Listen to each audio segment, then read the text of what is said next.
Hello, this is Sevin Philips, licensed marriage family therapist, and I'm here to talk about another communication skill that will help you become vulnerable with your partner. At the root level of healing, especially the big topics in our lives, we need to be able to talk about the hard subjects in a way that is really effective. And one thing that happens is at the root level of almost all fighting, even some of the mundane small fights that we have are often linked to deeper issues. Somehow our needs are not being met, whether our need to be loved, our need to be respected, our need to feel connected, something's not happening. And if we aren't able to identify it and talk about it with our partners, we're not going to be able to work it out. What people usually do is they act it out. They act it out by being mean or ornery. Perhaps you shut down and you don't do anything at all. We all learned a lot of skills when we were growing up that don't always help us. But this skill today I'm going to teach you is really going to help you as a first step to be able to talk.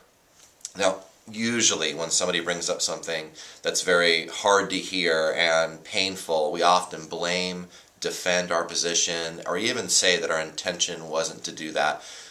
What it ends up happening is that the person who's hurt doesn't feel understood, and no real healing can happen. So what's great about this, let me give you an analogy, is, for instance, somebody's house is burning down, and you're coming into that house, and you're saying one of two things.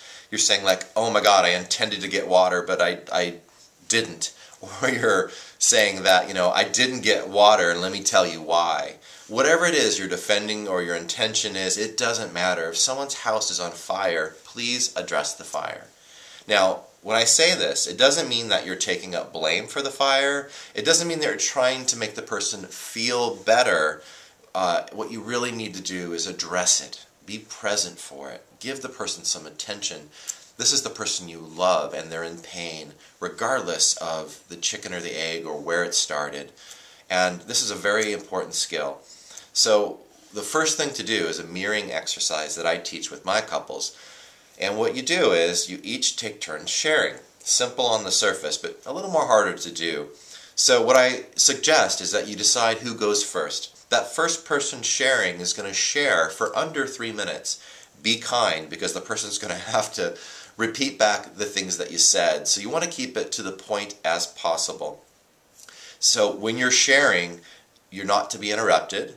And when you're finished, the person on the other end, the person that was listening, who didn't interrupt you, is going to say, what I heard you say is, and you start it off like that, and you basically bullet point what you heard. You don't add anything, you don't even explain anything, you just are repeating back what the person said to you, and then you end with, did I miss anything important? And if the person missed something important, you only re-say the thing that they missed, and then they have to repeat back the thing that they missed, and then that is done. Then you switch it around and the other person gets the chance to share. This mirroring or listening exercise is really great at allowing a lot of rules to help you share in a safe place that doesn't get interrupted. It really helps the person learn how to listen about what you really said and not what they think you said. And in the end, I suggest that you don't talk about the subject for 24 hours.